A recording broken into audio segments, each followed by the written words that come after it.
dans le prochain épisode de Demain nous appartient. Alors que le comportement de Rose inquiète Anna, Margot doit faire face à une nouvelle épreuve. Morgane, de son côté, s'éloigne un peu plus de Sandrine, et Bart reçoit des nouvelles d'Hugo. Capture d'écran TF1. Attention, les paragraphes qui suivent contiennent des spoilers sur l'épisode de Demain nous appartient diffusé demain soir sur TF1. Si vous ne voulez rien savoir, passez votre chemin. Mercredi 24 avril dans Demain nous appartient. Le comportement de Rose inquiète Anna, et César disparaît suite au signalement déposé par les grands-parents de César pour maltraitance. Martin interroge Margot qui se sent attaquée et a l'impression, un peu désespérée, que le commandant de police est déjà en train de faire son procès. D'autant plus qu'elle sait que les Verrier ne changeront jamais Davis sur elle. Mais Martin assure qu'il est juste là pour entendre sa version des faits. Et l'adolescente peut compter sur le soutien des Delcourt qui trouvent la plainte des Verrier hallucinante et jurent que Margot s'occupe de son mieux du petit et qu'ils se battront pour faire entendre la vérité. Karim, de son côté, fait irruption dans le bureau de Lou après avoir appris la nouvelle et lui lance à la figure qu'il trouve ça dégueulasse qu'elle ait accepté de défendre les Verrier, en sachant qu'elle connaît personnellement Margot et qu'elle a elle-même abandonné Nina à la naissance car elle était incapable de s'en occuper. Oma, Alex et Chloé font part à Nicolas, l'oncle de Sacha, des démarches entreprises par son frère et sa belle-sœur pour prouver que Margot n'est pas une bonne mère. Nicolas ne revient pas et ses neveux de leur avoir parlé de l'existence de César. Il accepte de leur parler pour tenter de les raisonner mais Jean-Charles et Natalia se défendent de vouloir nuire à Margot. Selon eux, il s'agit juste d'un signalement qui vise à s'assurer que le bébé ne risque rien. Mais rapidement, Natalia ne peut s'empêcher de faire remarquer que César serait mieux avec eux, que ce n'est pas en étant élevé par une fille mère qu'il va pouvoir entrer en école d'ingénieur un jour.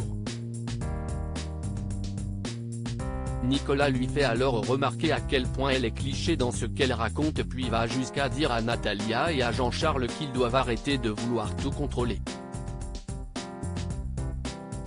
Après tout, si est ce genre de comportement qui leur a déjà coûté la vie de leur fils.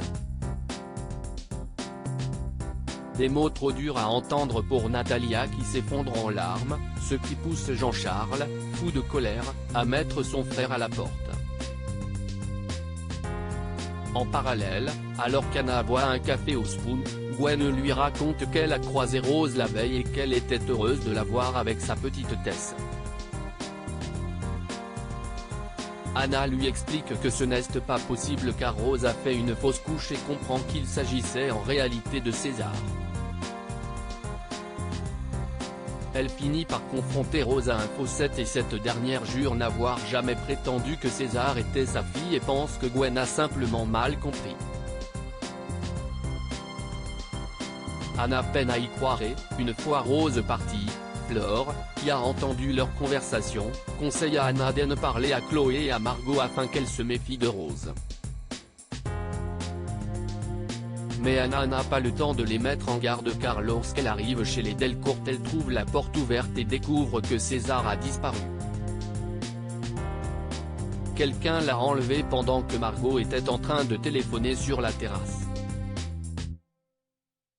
Bart reçoit des nouvelles d'Hugo. Bart reçoit un message vidéo d'Hugo envoyé depuis sa cellule en prison, via un téléphone qu'il a réussi à se procurer.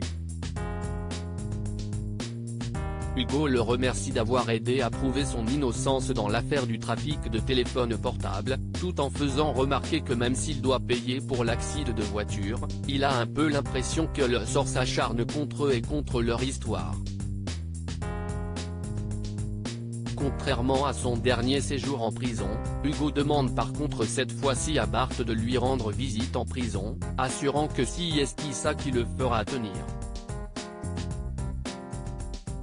Avant de lui dire qu'il l'aimait. Ému, Bart ne sait pas quoi faire et Fleur lui conseille de réfléchir. S'il décide d'attendre Hugo, il se retrouvera dans une situation lourde à gérer, où il sera le seul soutien extérieur d'Hugo et devra lui rendre visite souvent, lui remonter le moral. Bart a une nouvelle fois l'impression que sa mère fait tout pour l'éloigner d'Hugo, mais Fleur jure que ce n'est pas le cas. Elle veut juste que son fils fasse attention à lui. Mais finalement Bart prend rapidement sa décision. Il rend en effet visite à Hugo en prison un peu plus tard et avoue à son petit ami qu'il l'a aimé et qu'il ne l'abandonnera pas. Morgan se rapproche de Gabriel mais s'éloigne encore un peu plus de Sandrine tandis qu'Arthur se renferme sur lui-même et en veut à Sandrine d'avoir passé ses nerfs sur Gabriel et de choisir à sa place lesquels de ses amis il peut voir. Gabriel raconte ce qui s'est passé à Morgan qui semble choqué par le comportement de Sandrine. Elle rassure son fils en lui disant qu'il n'est pas responsable de l'amputation d'Arthur, que tout ça n'est qu'un concours de circonstances, et que Sandrine ne pensait sûrement pas ce qu'elle lui a dit. Morgan décide tout de même d'en parler à la principale intéressée directement. Elle lui fait remarquer qu'elle n'a pas le droit de dire ce genre de choses à Gabriel et qu'elle refuse que son fils grandisse avec cette culpabilité. Mais Sandrine avoue que si est plus fort qu'elle. Dès qu'elle voit Gabriel elle ne peut s'empêcher de penser que si Arthur ne l'avait pas rencontré il aurait toujours son bras.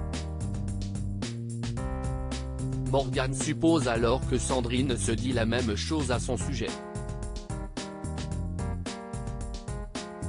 Ce que cette dernière finit par confirmer. Mais en fin de journée, Sandrine semble saine vouloir et envoie un SMS à Morgan pour s'excuser d'être aussi dure avec elle. Elle lui demande de lui laisser un peu de temps. Sauf que du temps, elle n'est non vraisemblablement plus. En effet, Sandrine reçoit un mail dans lequel elle apprend que Morgan a demandé sa mutation dans un autre lycée.